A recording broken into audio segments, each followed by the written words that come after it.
Welcome back to Real Phonies, where we take a love for movies and television and combine it with very little knowledge about movies or television. I'm your host, Christian.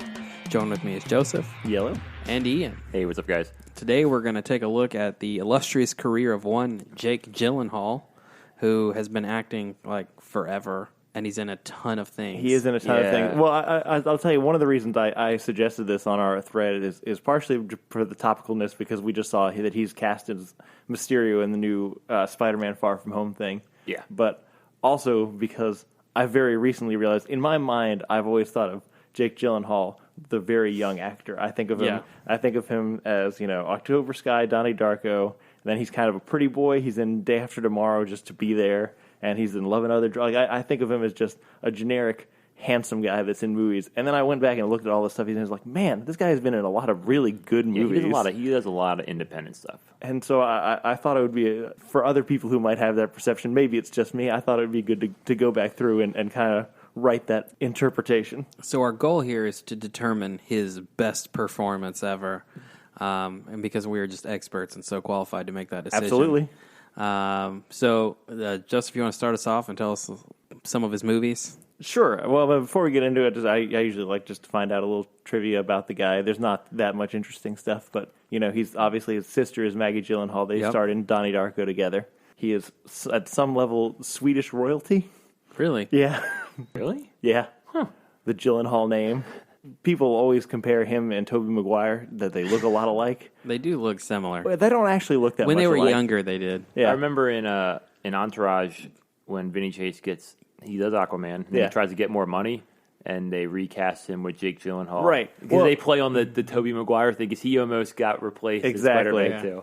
So, yeah, that's definitely a thing. That Jake Gyllenhaal's always trying to swipe somebody's role. Yeah, well. So, yeah, we're going to start with when he was pretty young. His early 90s, October Sky. 1998. Was it late 90s? Yeah. No, thought it was earlier than that. October Sky, starring Jake Gyllenhaal. Who else is in this movie now that I think about it? I don't remember. It's about a kid who likes space. A kid who grows up in a coal mining town. Yep. Who likes space, and his dad like, science is bad, son. Yeah. He builds rockets in his backyard or something. I remember liking this movie, but I haven't watched it since I was like 14, and I wasn't made to watch it every year in school. That's kind of what I remember about it. I remember being made to watch it, and it just being a little, kind of kitschy, feel good. Look at this kid overcoming his family obstacles kind of thing. Yeah, I mean, look, I don't remember enough to make a decision on this movie. It's fine. I really remember. I do want to know who is the dad, because it bothers me. It's some grumpy old white dude, but I don't know which grumpy That old could be white so dude. many. It I could know. be Ed Harris. I He loves space movies. In my brain, I immediately thought, but I don't think it is. I think it's like It's Chris. the mom is from Jurassic Park. Is it? I'm pretty sure. Laura Dern. Yeah, Chris Cooper. I knew it was Chris Cooper. I Yeah. saw his face in my brain. Yeah, it's a perfect role. It's for a perfect Chris role Cooper. for yeah, I mean that movie's fine. It is fine. It's directed by Joe Johnston, who only makes like What else movies that you feel good about. What else has Joe Johnson done? I can't think. First Avenger, I believe. Oh, yeah, you're right. I think he also made Rocket Man. Not Rocket Man. The Rocketeer. Oh, okay. Yeah. The first superhero movie. Yeah. Well, So started out with October Sky pretty early on, and then moved on to kind of a cult classic, especially for angsty teens and early college students, Donnie Darko, which he co-starred in with his sister Maggie Gyllenhaal. What is this movie about? Evil Guys rabbits. haunted by evil rabbit. Yeah, it's not a good movie. People do seem to like it, though. There's like the strange kind of time travel-y, but Yes. It jumps. Yeah. I don't like this movie. I don't never either. liked this but movie. it is. You're 100% right. It's like a passage of college that you have to like drink or do something and watch that movie. You know what I mean? Or stay up late. Like everyone does it. I mean, look, I do kind of like this movie, but he like survives an accident, and then he starts seeing the rabbit thing, and that like convinces him to do crime. yeah. This movie is not good. And then it turns out that he doesn't survive the thing because he I don't know, it's a weird time travel thing. Yeah. It doesn't make sense, but it's worth a watch. I think if you haven't seen Donnie Darko, even if you probably won't like it at the So end, you think it should holds see up? I can't. I haven't seen it. I don't know that it's everyone's bag, but I think it's worth seeing. Yeah. I'd second that. You're right. Yeah. It's worth it. you It's should worth a watch once. it. It's If worth a you're- once over. If you're going to have a movie podcast, yeah. You should watch it's Donnie a movie, Darko. 'cause it's a movie everyone knows. There are a lot of movies that I should have seen for having movie podcasts. You're very bad like about The Godfather. Like The Godfather, or The Godfather 2. So he followed up Donnie Darko with Bubble Boy. This movie's hilarious. Who's booking these fucking movies for him? You know what I mean? It's a raunchy, zany comedy where he is. Is it like a health thing that he can't? Go out? Yeah. He's literally stuck in a bubble his whole life, and so it's him adventuring into the world, and Because he can't get disease. Like his immune system's not right. yeah. So he would get sick. So he just whirls around in a bubble. It Was that marketed towards kids at the time? I don't know. I think it was. It's probably It's a marketed kids movie, right? Well, it seems like no, it's not a kids movie, but it's definitely marketed towards like I don't know teenagers. Yeah. So I wasn't actually allowed to watch this movie when I was a kid because he has an immunodeficiency syndrome, and my brother passed away without one. So I've still never seen this movie. I've only seen clips of it, and it always seems funny, but I've never watched the whole thing. I don't know if I've seen it either. Oh, no. I'm thinking it's a kids movie. I think I might have just seen like the. I think it's a raunchy comedy. I think I've been to Blockbuster and seen the video cover, but never actually watched it. It was one of those Comedy Central staples for like middle of the day, and so I've seen it in bits and pieces for years because it just was constantly on. But it's fine. It's not good. Like I said, I've only seen clips of it. But. So that brings us probably to, in my mind, what I had imagined Jake Gyllenhaal to be as an actor or whatever. Day After Tomorrow with Dennis Quaid. God, this movie is bad. I kind of like this movie. I hate this movie. I don't like Dennis Quaid. I don't. Yeah. He has no charisma.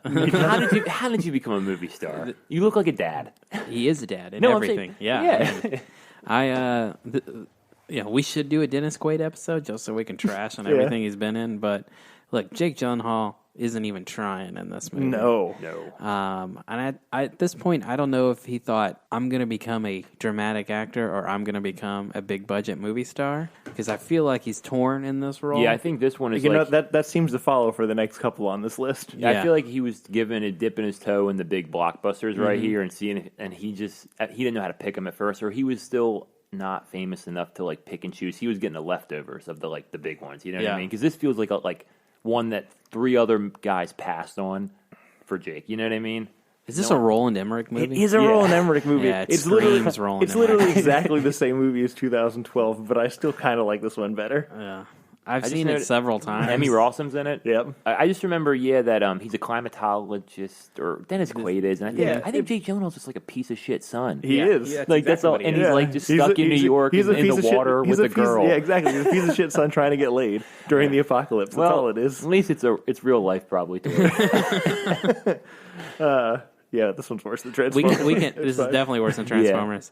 I think we can definitely put a book in on his early career. Anyone, maybe Donnie Darko. I mean, I Donnie don't remember October Sky. I kind of like. I'm going to say October Sky. Is better It probably is. But mixed bag to say the least. Yes. Yeah. So that brings us to probably one of his most notable. Yeah, did he get nominated for Brokeback Mountain? I know Heath Ledger did. I don't know.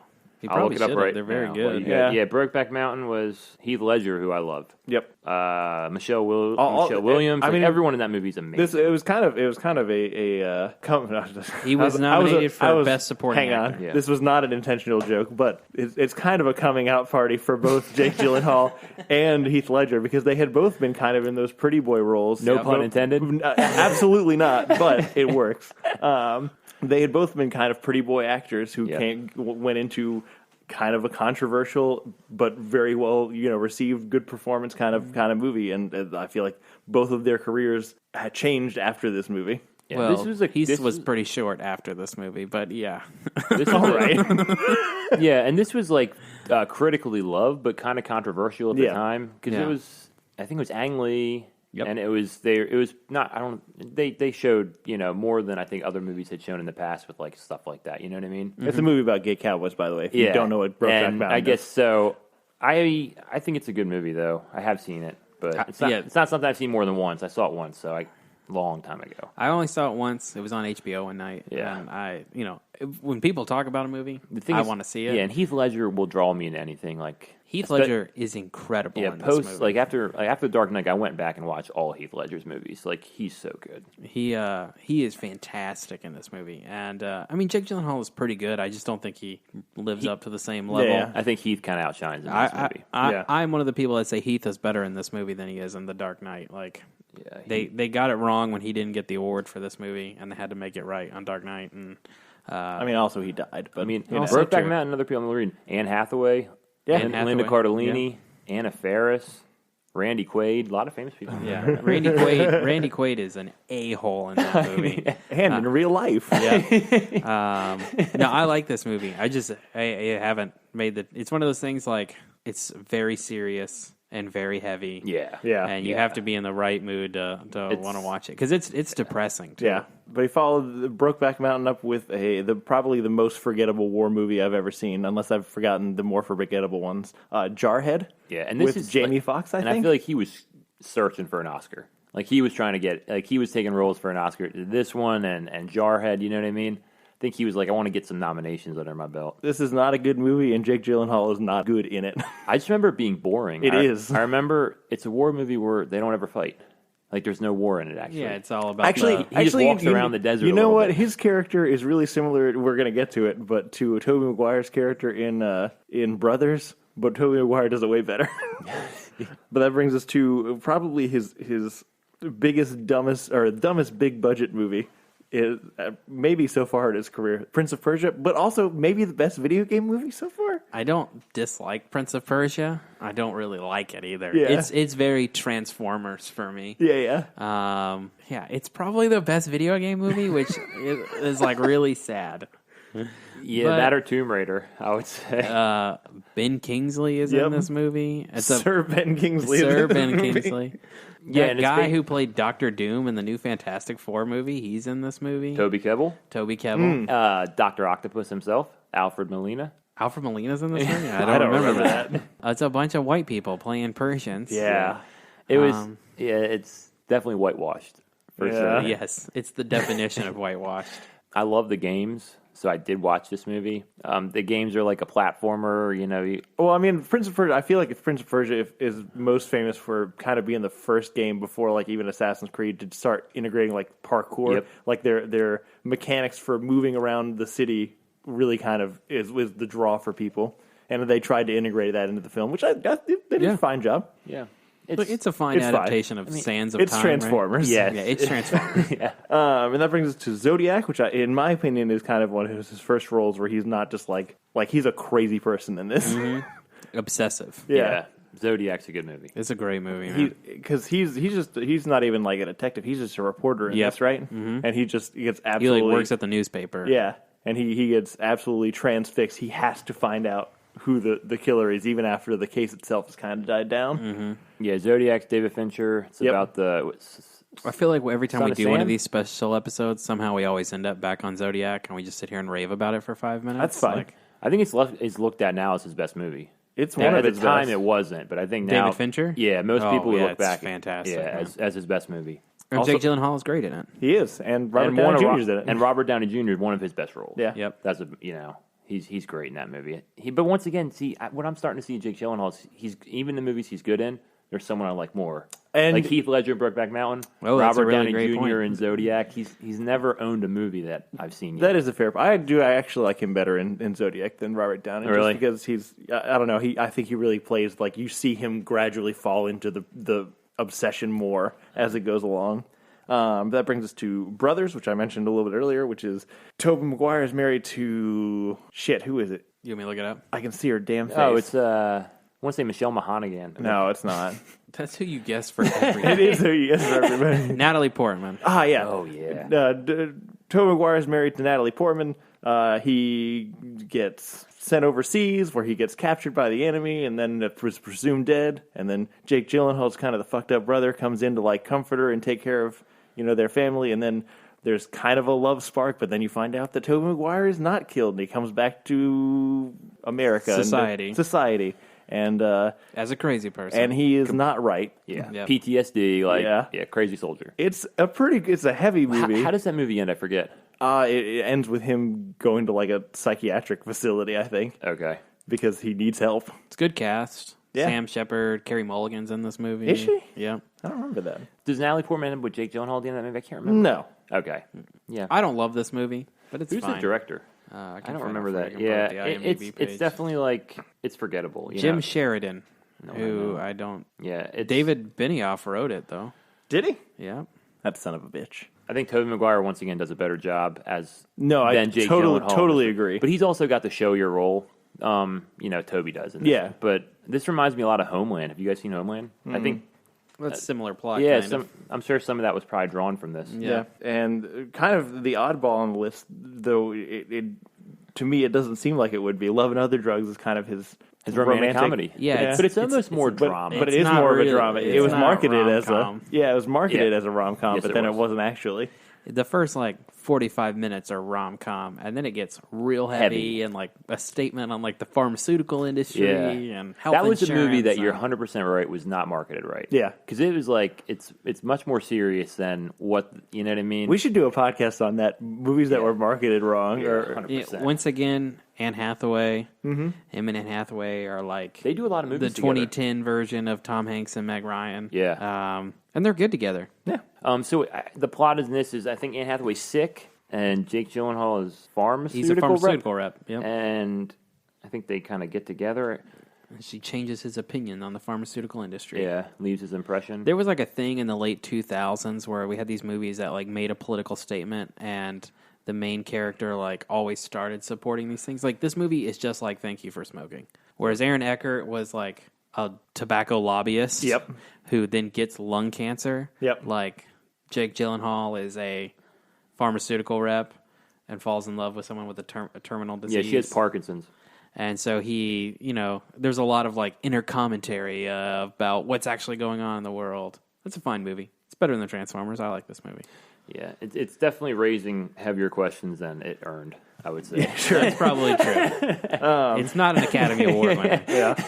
So they follow that up with Source Code, which is, I don't really know how to describe exactly what this movie is. Directed by Duncan Jones, who did Moon and World of Warcraft. Yeah, he's like a future soldier who can like go into the memories of like people who have like the last few minutes of their life and try and tinker with it.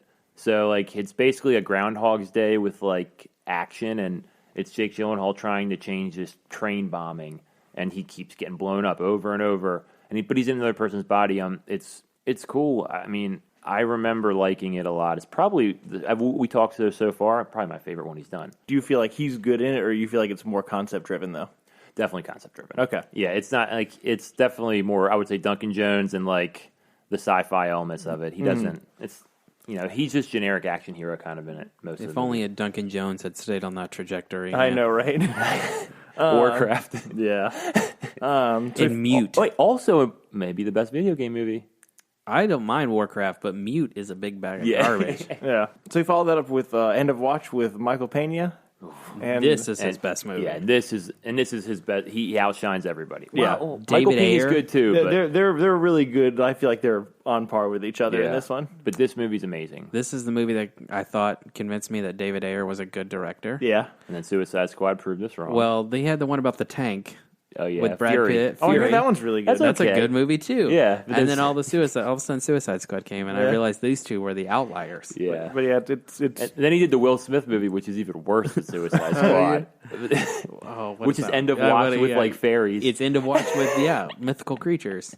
They're L.A. cops, right? Yep. Yep. Yep. And they're just LAPD officers, and like it starts off as like kind of like that shaky cam thing that had gotten popular with like the Blair Witch thing, but the whole thing's like in his body cam, and it's just like his life for probably like 6 months, I would say. And it's just him on the force, and like they do crazy stuff, like the one guy wrestles the black dude. Yeah. They save people out of a burning home. Yep. They get like medals, and then they run afoul of some drug dealers because they come across a bunch of bodies, I think, in a house, basically. Because I think Jake Gyllenhaal is like he's trying to he's doing detective work, and they stumble where they shouldn't be. But I don't know. I like this movie. It's a good movie. It is a good movie, and it's when I really noticed both Michael Pena and Jake Gyllenhaal, I was like, oh, these guys. Infinite rewatchability. They can act. Yeah. I've watched that movie a bunch of times. As you should. A lot of rewatch. Yep. So that was followed up by actually 2 Denis Villeneuve movies. First off, Prisoners, which I haven't seen. Oh, you haven't seen this movie? I haven't seen it.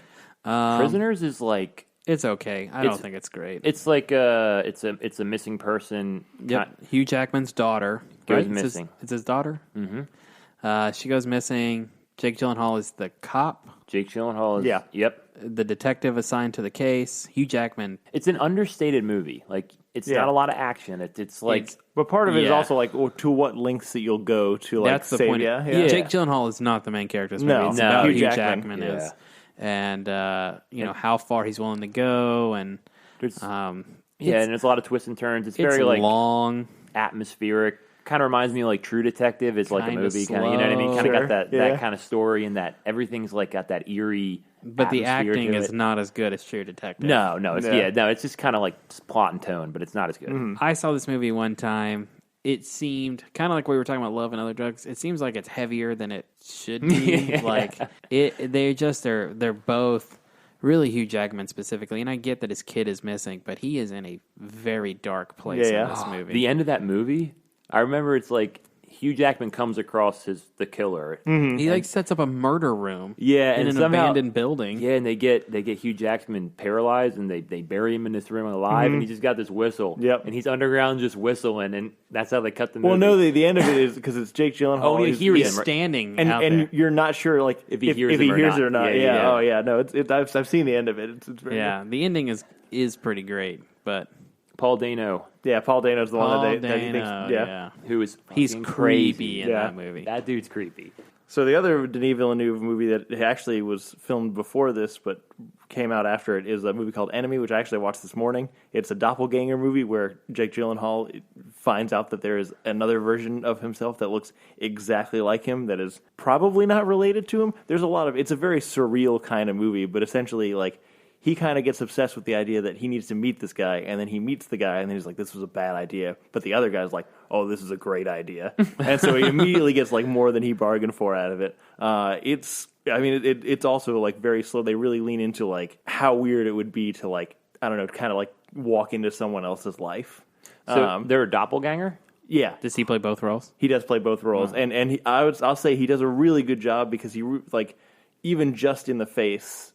And I don't mean this by like saying like he really overacts, but you can immediately tell like which one it's supposed to be just by like, kind of the confidence and whatever that in like the facial expression. Also, that dude touches his eye a lot. It stresses me out because I'm like, does he get sick all the time? But anyway, that was my only other thought about this movie. But it's better than Transformers. I'd recommend. It's only an hour and a half. It's on Netflix. I should watch it. Yeah. I'm kind of into doppelgangers. I want to see Us. And that was followed up by Nightcrawler, and I was instructed by Jason Hurt to acknowledge that Jason Hurt is a full supporter of Nightcrawler. So there you go, Hurt. That's his vote? Yep. Vote? Nightcrawler is real. That's a movie he owns. Like, he's fucking crazy. I can't even remember anybody else in that movie. But yeah, but he's like, got a sidekick who's, I forget. Again, he's like a obsessive reporter in that movie, which apparently Jake Gyllenhaal real good at. Yeah, apparently. I feel like he's Jake Gyllenhaal. I think Riz Ahmed is the co-star in that movie. But he's basically like someone who is trying to. He gets to accidents before the cops, and he gets video footage, and then he sells it to like news. So he's trying to like get news stories to scoop the police, and he starts getting into more and more dangerous situations, and you can tell he's crazy. And at one point he gets to the accident scene like way before anyone, and the person's not dead yet, and he's like filming it, and he doesn't help the person. He lets the person die just so he can film it. And it just gets, and he walks in on like a murder scene before the police are there, and like it just gets crazy and crazy. Yeah, he's nuts in that movie. Yeah, and I think at the end I don't remember, but I think he ends up going like completely mental, either committing crime or getting locked up or something.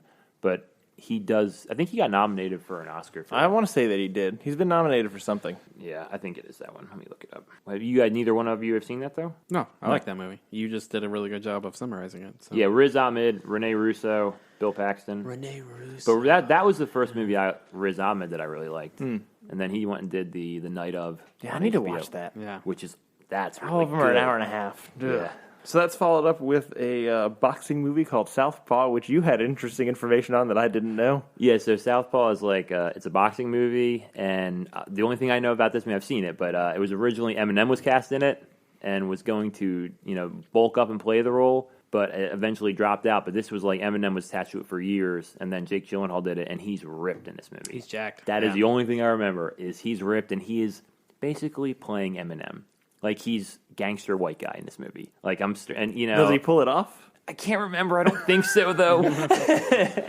I know he's got a daughter he loves, but like he's literally like he's playing Eminem, like a jacked Eminem who can box. Like, that's how I would describe this movie. So I don't know. I think it was fun how I remember it, but it's not Rocky. I wanted Rocky. What a more interesting movie it would have been if it was Eminem. Sure. Yeah, I didn't see this movie.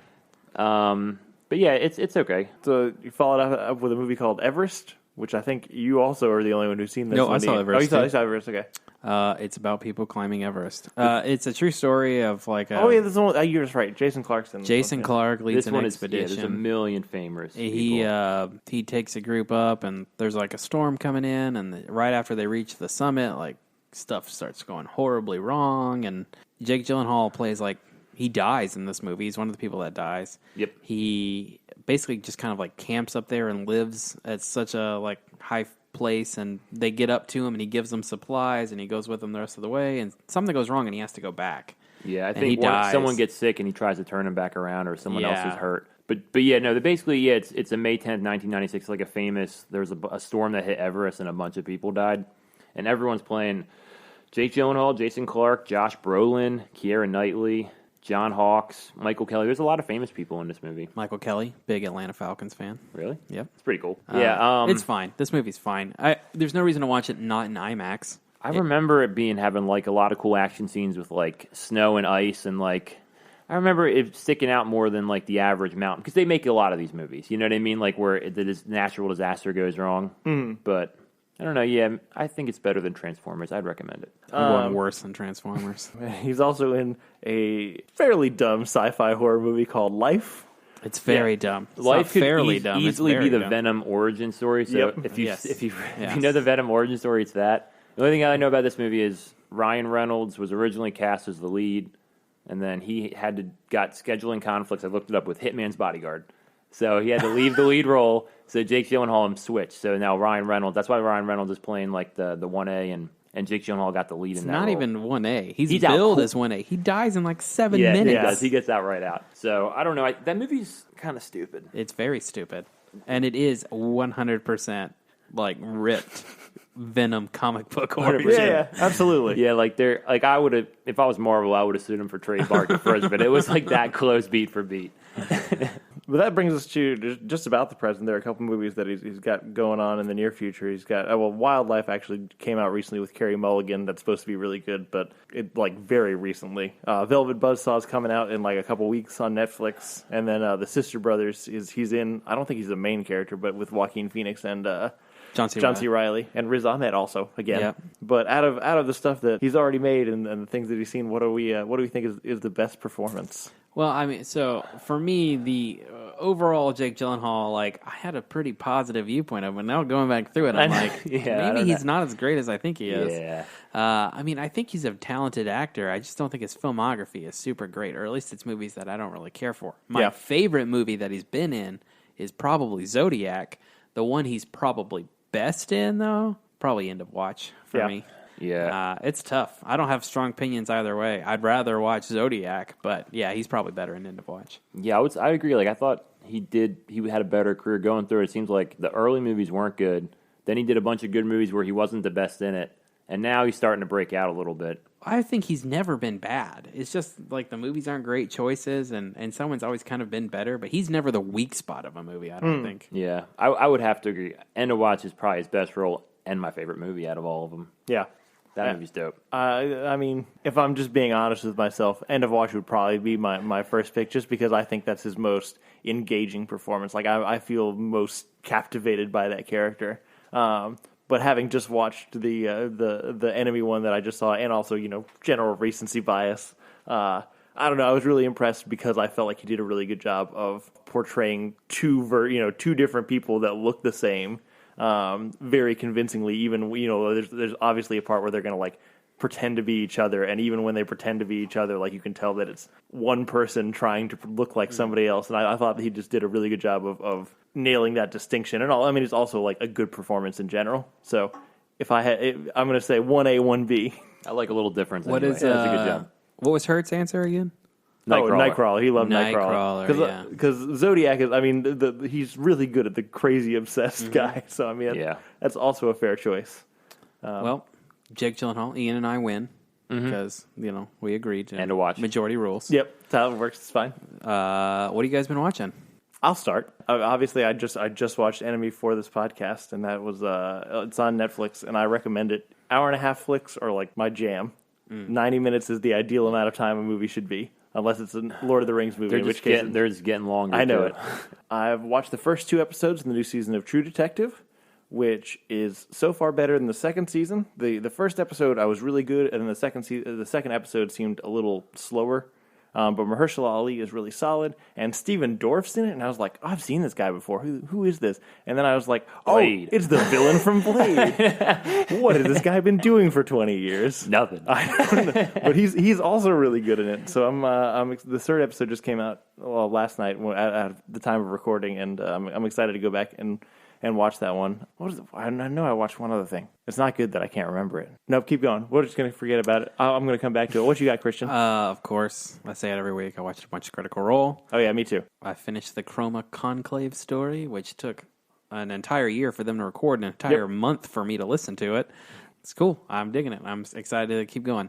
I watched Flight of the Conchords live in London, and I don't know the last time I laughed so hard. It's so good. I highly recommend it if you haven't listened to it. So funny. Clearly better than Transformers. I only watched the first episode of the new season of True Detective, but I dig it. I like Mahershala Ali in it. Steven Dorff was fine to me in the first episode. Doesn't add anything. I just wanted to say Scoot McNairy was born to play middle-aged 80s dad. It's true. Like he looks real good. It screams that part. His mustache is perfect. Oh, it's great. I dig it. I'm excited to keep going. I love Scoot McNairy. He should be in more things somehow. Yeah, Scoot McNairy's great. Yeah, I've watched 3 episodes, so we're all in different spots. Yeah. The third episode, Steven Dorff is like the main character, kind of takes the role. He's good. What I like about the show so far is I think the makeup's great. Like Mahershala Ali is the old guy, looks so good, and the 90s and the 80s they look all different. Also, his accent work is really good. Like especially like he sounds like an old man. Well, yeah, especially at different levels. That's what I mean. Like I was taken aback with. He's doing really well in that role. Steven Dorff also, like you'll see, like the makeup's good. It looks good. You're right though. I think it's slowing down a little bit. I think it's fallen in the middle of 1 and 2 seasons for me. So it's good. I mean, it's hard to get on the level of season 1, but. What I've struggled with, and again, I've only watched one episode, though, is it is so much like the first season in the way that it's set up, like the way the episode works. Yep. And I know, after season 2, everyone was like, go back to season 1, season 1 works. And now I'm like, maybe I was more okay when it was like something different. Yeah. Because it just kind of feels, I don't know, almost like a ripoff. I don't know. But, you're it doesn't feel as original. You can tell it's completely in the vein of season 1. I think some of the stuff I love Mahershala's character, like the long range reconnaissance in Vietnam. That's cool. I mean, look, that was bad exposition. I'm a tracker. But I like seeing it happen. Yeah. So and I've seen Glass. That was the other thing. Man. And is it better or worse than Transformers? Definitely worse than Transformers. It's the worst movie I've seen in a while. If you guys are Unbreakable Split fans, do not go see it. It ruins retroactively all of those movies. Cool. You were gonna break down. Yeah. So no, the stupid spoiler is so that the whole movie, like you finish Unbreakable. The whole point of that movie is superheroes are real. Mm-hmm. They've proven that at the end of that movie. Well, this movie is they're in a mental hospital, and Sarah Paulson. The whole movie is trying to make you think that they're not superheroes. It's all in their head. Bruce Willis is just a mentalist. That's how he can tell what's going on. So it kind of just like the whole movie's backtracking, and then at the end you find out the train accident is what killed James McAvoy's father's dad, so that's why he became Split. Oh, no. Very, very convenient. So he's now dubbed the trilogy the Train Crash 187 trilogy. Yeah. He's really said that. And the next thing is Sarah Paulson's character is part of a doomsday cult going back tens of thousands of years that stops superheroes because once one comes up, Another one comes up to match them, and that can't happen. So they kill all three of them at the end. James McAvoy, Bruce Willis, and Mr. Glass. So because there's a hero, there has to be a villain. Yeah, and Bruce Willis gets drowned in a puddle. Yep. Just face down. And then the stupidest part, though, is like at the end, Mr. Glass has a master plan, right? And like he's getting over on Sarah Paulson. Well, at the very end, she figures out, okay, he has a master plan. Well, his master plan was he recorded the final fight and released it on YouTube so that everyone knows superheroes are real. And so it's just, I don't know. The end scene is Bruce Willis's son and Mr. Glass's mom and the girl from Split sitting there watching as everyone watches the YouTube video in a train station. All the things you just said are the dumbest things I've ever heard in my life. It's literally, I'm telling you, if you guys come at it, and I'm not trying to insult anyone, if someone tells me they like that movie, I'm automatically never going to respect your movie opinion. I know also that Kevin is in Unbreakable and he's walking through the stadium and he touches the little boy and there's like the thing in his head is like he's like crying like he's being abused or whatever, and he turns around and looks at the kid, and there's also like a bunch of other voices talking in that moment. That's supposed to be Kevin, and the abuse is his mom abusing him, and the voices are all the different personalities starting to speak to him. That's cool. I haven't heard that. I like that more. Yeah, that's I think Split and Unbreakable are great movies. I had high expectations. I didn't come out as Split as positive as probably most people did. Yeah. And the trailers for this one looked awful, so I'm glad to know that my nose was pointed in the right direction. I was laughing is it's called Glass, right? Yep. Yeah. He does not speak. And I timed it because I was like, this is getting crazy. He doesn't say a word until 65 minutes in the movie. Cool. The first hour, it's just him staring. Yeah, the main character in that movie is James McAvoy. It's just James McAvoy doing voices. That's what that movie is. It's I don't know. So good at it. He's missed his mark. He didn't understand what people wanted. They wanted like a full-fledged superhero movie. No. M. Night Shyamalan not understanding what people's expectations of him are. So I don't know. Don't go see it. Yeah. I've remembered from your Doomsday Cult what my other movie that I watched. I watched the movie Hereditary. Oh, the scary movie. Ooh. It's on Amazon. It's scary. It's well done. What's it about? A doomsday cult? There is a doomsday cult. There's it's hard to get into it. It was definitely I want to just tell you it's different than what I expected it to be based on like the trailers and the posters and stuff. And if I don't want to talk too much about it because you don't want to spoil it? Yeah, it takes a turn I wasn't expecting. Okay. I do want to watch it. But Toni Collette's the main character, and she's really good. And then the kid from Jumanji, who's like the main kid. The nerdy one. The new Jumanji or the old? Yeah, the new Jumanji. Okay. Is in it. And he's also really good. I was very surprised because I was like, this is a bad cast, but I was very wrong. I had to distract myself so I wasn't too frightened by it. But if you like scary movies, I recommend it. It's good. Cool beans. Cool. All right. So thanks everybody for listening. We're still trying to iron out. We're gonna try and work in a more regular schedule for our podcast. So it's not every week just whatever we feel like. So we're thinking a director showdown, but be patient with us as we figure out the kinks for this. Please, if you like this, rate, subscribe, tell all your friends, steal all your friends' phones and subscribe to their podcast. Steal all your enemies' phones and subscribe to your podcast if you think they'd hate it. If you want to get in touch with us, if you had we certainly didn't do all of Jake Gyllenhaal's movies. We did most of them, but if there are other things that we missed or things you wanted us to mention, or just other actors you'd like us to do in the future, you can reach us at betterthantransformers@gmail.com. You can also reach us on Twitter and Facebook @RealPhonies. Thanks to Zach Evans for art and Brian Velasquez for our theme. We'll see you guys next week.